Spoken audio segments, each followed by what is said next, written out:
Hi, I'm Tom Scholte from the University of British Columbia in Vancouver, Canada, located on the ancestral, traditional, and unceded territory of the Musqueam people. First of all, I want to extend my thank you to Raul Espejo and Igor Perko and everyone else at WOSC for pulling together and creating this opportunity for us to continue to share our work with each other, even in these challenging circumstances. Over the next few minutes, I'm going to try and give an overview of my interdisciplinary research program that can be thought of as a cyber-systemic approach to forum theater.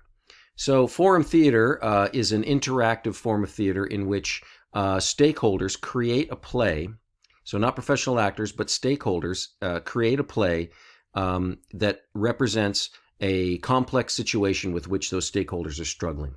It grows out of the work of the Theater of the Oppressed by a gentleman by the name of Augusto Boal, who created forum theater. And I'll say a little bit more about Boal as we go along. And first, what I want us to do is to pay attention to something Boal said about the theater. He says, theater is born when the human discovers that it can observe itself, when it discovers that in this act of seeing, it can see itself in situ, see itself seeing. Therein resides the essence of theater, in the human being observing itself. Man can see himself in the act of seeing, in the act of acting, in the act of feeling, the act of thinking, feel himself feeling, think himself thinking. So, although Boal might not have used the language of second-order cybernetics, to me it doesn't get much more second-order cybernetic than that notion, the reflexive notions that he expresses here. So Boal was working in Brazil in the late 60s and early 70s, and then further on until his death in the early 2000s, in a period of military dictatorship. And his work, Theater of the Oppressed, obviously was speaking to situations of oppression of working class people in the Brazilian context. In the broader body of the Theater of the Oppressed, he created a form called forum theater. And here's a description of forum theater that was created by a company here in Vancouver called Theater for Living, which has been run for many years by a gentleman by the name of David Diamond, who was my mentor in starting to do this work originally. In forum theater, we show the audience the play all the way through once. The play builds to a crisis and stops, offering no solutions. The play is then performed a second time, where audience members can then stop the action and enter the stage themselves by replacing characters with whom they identify and try to solve problems or issues inside the story. The rest of the cast stays in character and improvises. The theater becomes a creative laboratory where we can try ways to transform ourselves, our communities, and the world. So I think it probably becomes fairly obvious why this might be able to serve as a modeling tool for some complex social interactions. David Diamond, in evolving Theater for Living from Theater of the Oppressed, had this to say: Theater for Living has moved away from the binary language and model of oppressor-oppressed and now approaches community-based cultural work from a systems-based perspective, understanding that a community is a complexly integrated living organism. So definitely Diamond gestures towards this more systemic view. I can say that definitely a systems view pervades his practice, but it stops short of really intentionally and explicitly incorporating modes of systemic analysis that I think make this work even more powerful and of use to the systems community. And similarly, contributions from systems make contributions to the practice of forum theater, so that in the spirit of Ross Ashby, these two fields can mutually develop each other. A need for systems thinking in forum theater practice has been acknowledged by others too. In an article in the Journal of Applied Theater, Luong and Arnold identify this gap. They identify that forum theater seems to be the main form of choice from the body of the Theater of the Oppressed, but they worry that sometimes it lacks a big picture view, that it's a surface level, and that this may be because they're lacking a more holistic or systemic scenario. And in the same paper that this quote is pulled from, they specifically identify the integration of systems thinking skills as being what is quite possibly the missing gap for practitioners of this work, who are known as jokers. The facilitator in the tradition of forum theater is called the joker. So my research has been to continue to extend this work, to really intentionally bring in rigorous systems modes of analysis, use them both in the creation of the plays and also in the way those plays are facilitated, and the way we guide audience intervention, and in the way we unpack that intervention after it's taken place.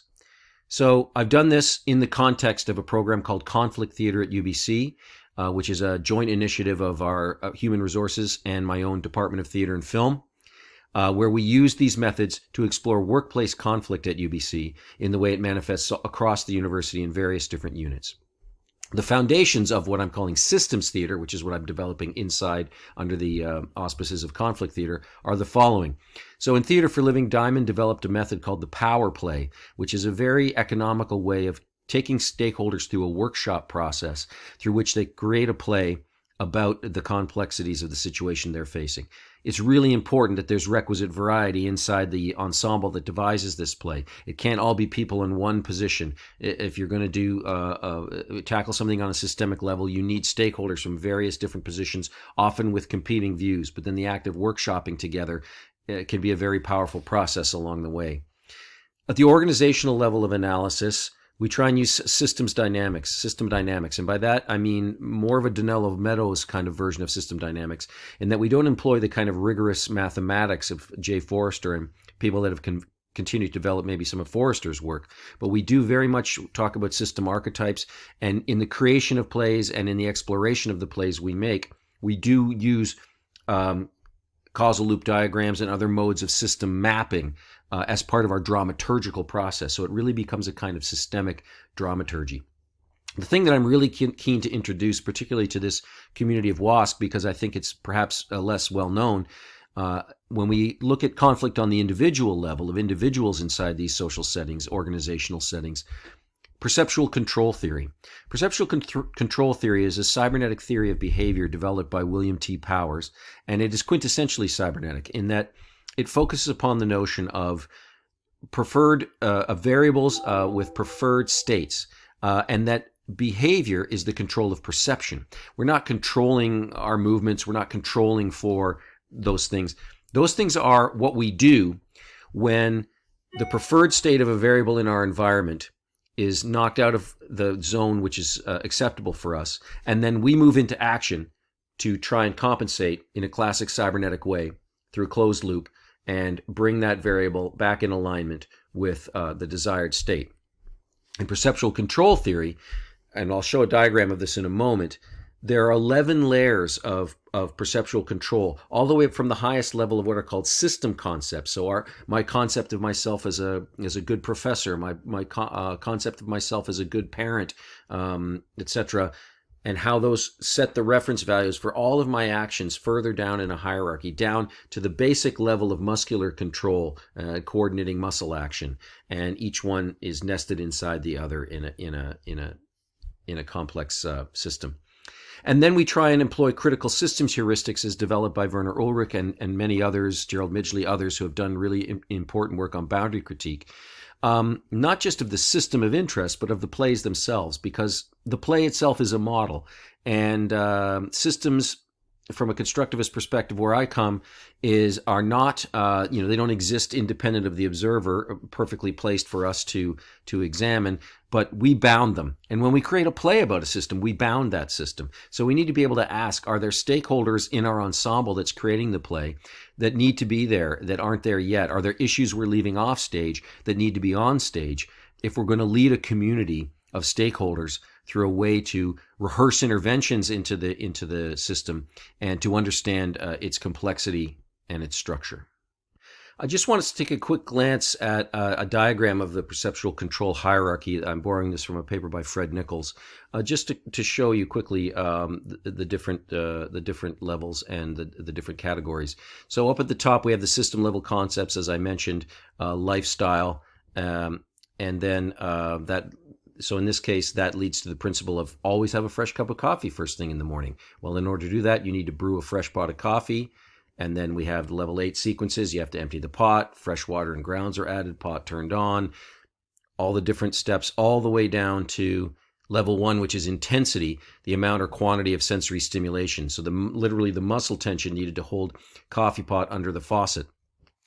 Some interesting things I've noticed about this is that in some ways these could be parsed into the viable system model, with some of the higher level ones being in the organizational component, the management component, and some of the lower ones perhaps in the operations component. Because what we really want to do is, with our stakeholders working in this work, is toggle back and forth between the individual and the system level. How do the preferred variables of individuals, how are they constrained or circumscribed or prescribed by the organizations or the systems in which they're embedded? And when do the system's preferred variables come in conflict with the preferred variables of individuals, wherever those are coming from, whether they're bringing them from the culture at large, from their family of origin, from their own personal lived experience? And how do these two constrain each other?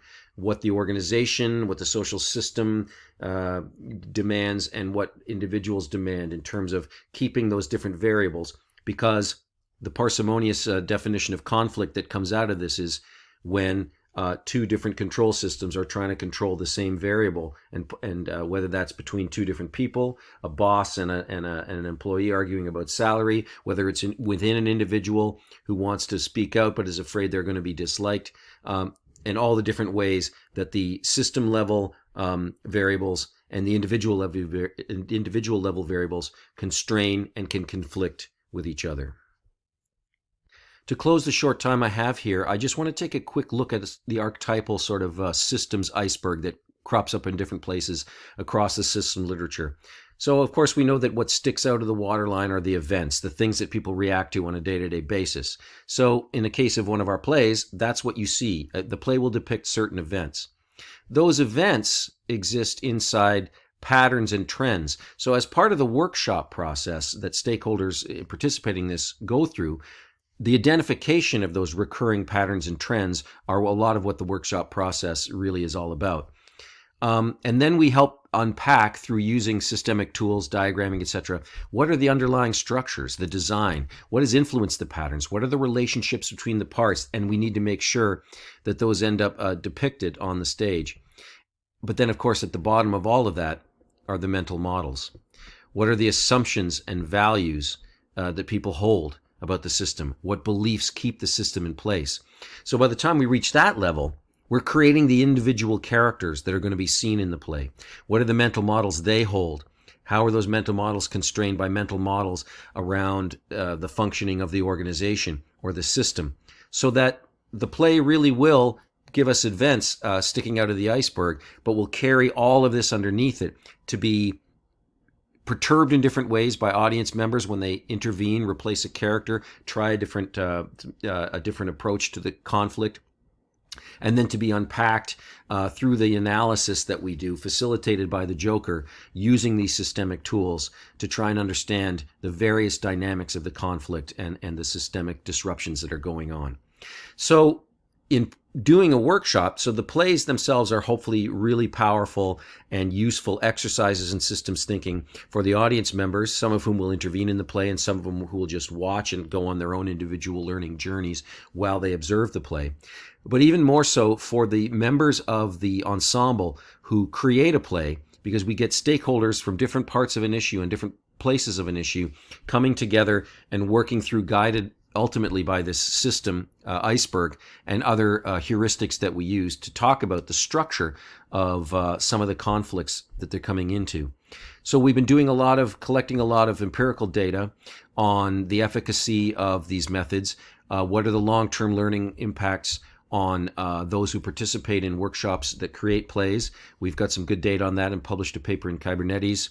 And now we've extended that longitudinal study to 3 years after, and we're gathering that data now, or the data has been gathered, and we're analyzing it and getting it and writing it up. And we've also got another forthcoming paper we've started working on, looking at the learning outcomes of people who intervene in plays and people who only watch the plays, but again, go on their own individual learning journeys. And early indications are that both groups we're seeing a increased self-awareness and other awareness and context awareness amongst all of these groups, which augurs well for this as a program of doing what Werner Ulrich asked us to do, to pragmatize the critical kernel of the systems idea and bring it to as many people as possible.